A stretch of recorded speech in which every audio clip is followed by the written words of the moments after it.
the citizen a right to bear arms on public property.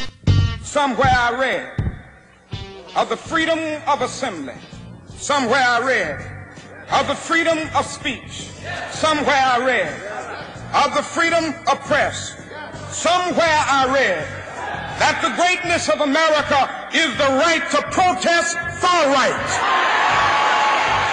It said you overthrow a government if you've been a people who've been abused one generation over and over and over again. That for them was an affirmation of the revolutionary potential of those documents.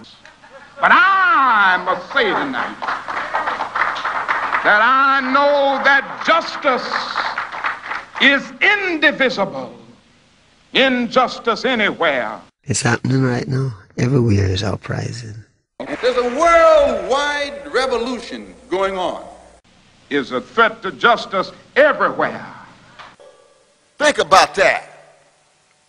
You're all caught in an inescapable network of mutuality, tied in a single garment of destiny. And whatever affects one directly affects all indirectly.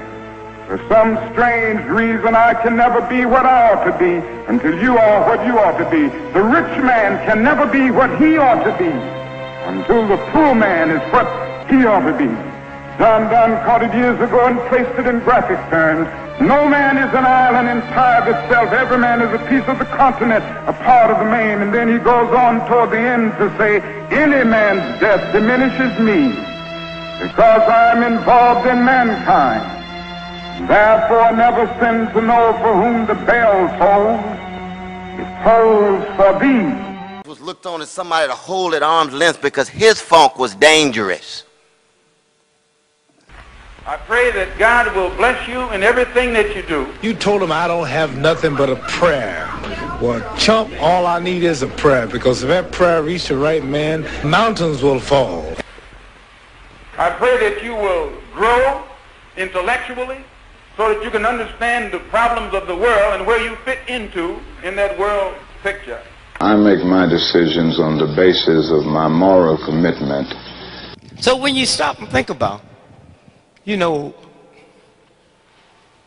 where it's going and where you fit in it, and the games they play. When I was in about 6th or 7th grade, I couldn't wait till school to be over, because I knew over on the courts, the waiters from the hotel would be over there. They were black, older, and they let me play. You know, I always looked at that as I got an opportunity to play against a black man, and they treated me good. I couldn't wait to play against the best, and they were the best. Of learning to live together, regardless of origins, in mutual respect for the rights and the well-being of all people.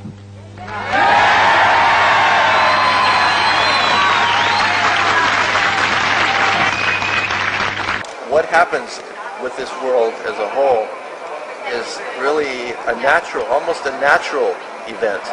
Events are happening. And it's not a matter of whether someone makes a decision in office to release information. This is all happening very naturally. Yeah. You know, it's not any decisions.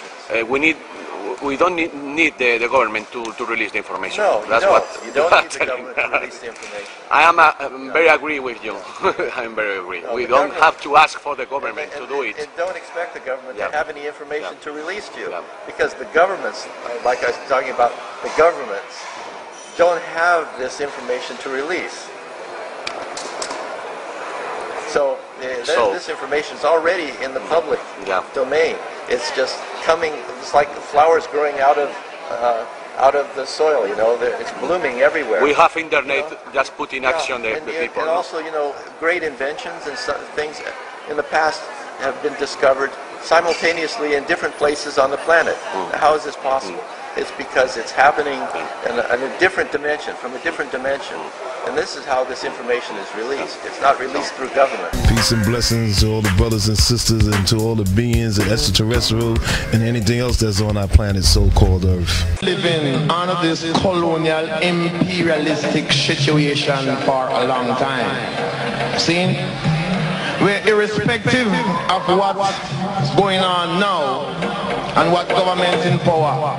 government have to know that you have a whole lot of evil forces to fight who don't like to see nothing progressive, so learn that. And the devil is a dangerous guy. Saying we have to face the fact that modern man suffers from a kind of poverty of the spirit, approaching spiritual death, which stands in glaring contrast to his scientific and technological abundance. We've learned to fly the air like birds. We've learned to swim the seas like fish. And yet we haven't learned to walk the earth as brothers and sisters. So we can have flying saucers in a short period of time. Yeah, using it. You can have that. It's amazing. The thing is that we need to balance this, all this technology that is available or can become public. Yeah, I know it surprises a lot of people. That's all right. We're going to just keep surprising them. Can you imagine that after all these humiliations and aggravations, I've been condemned to hell, and here am I still standing in the name of Jah? Because we believe in the quest for truth and justice.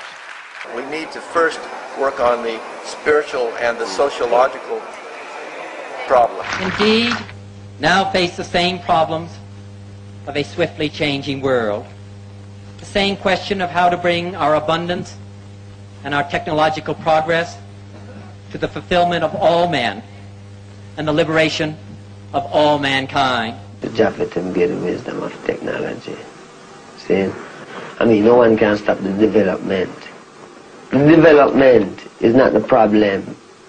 It's the flesh, the man himself in his own flesh. It's in his own problem. Well, I'm quite hopeful about the future pattern of race relations. I realize that there will be difficulties, and the reactionaries will make it more difficult in order to get to this goal. But I think there are other things at work which will defeat all barriers. Held down by some spiritual vampires, and the only thing could make me move is say, move your bumbo clot and I'm free. Bombaras. So can you imagine where I was at? I had was to have faith, both in myself and the Almighty, and ask Him to cool the tempest, so that I may be able to ride safely and accomplish my mission. I admit that there were points and there were times that I moved around actually afraid within. Oh yes, I prayed a prayer, and I prayed out loud that night.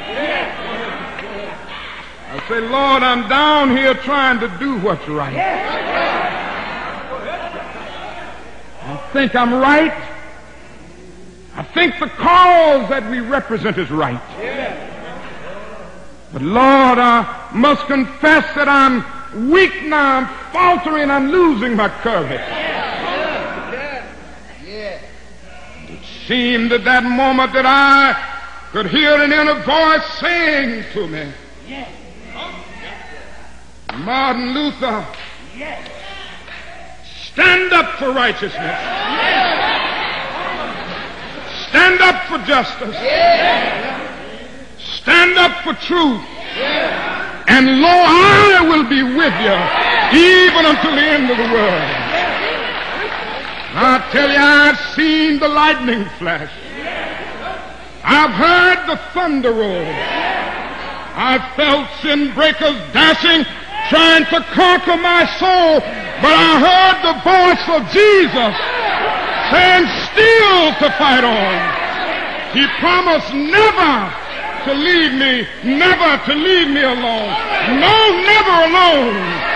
No, never alone. He promised never to leave me, never to leave me alone. Talking about fear. Fear was only one of the way of trying to eliminate the lion from the society. the weapons that they tried to make him destroy himself with. There was many other ways and plots. Living every day under the threat of death, I feel discouraged sometimes. Yes, sometimes I feel discouraged and feel my works in vain. But then the Holy Spirit revives my soul again. There is a balm in Gilead to make the wounded whole. There is a balm in Gilead to heal the sin-sick soul. God bless you.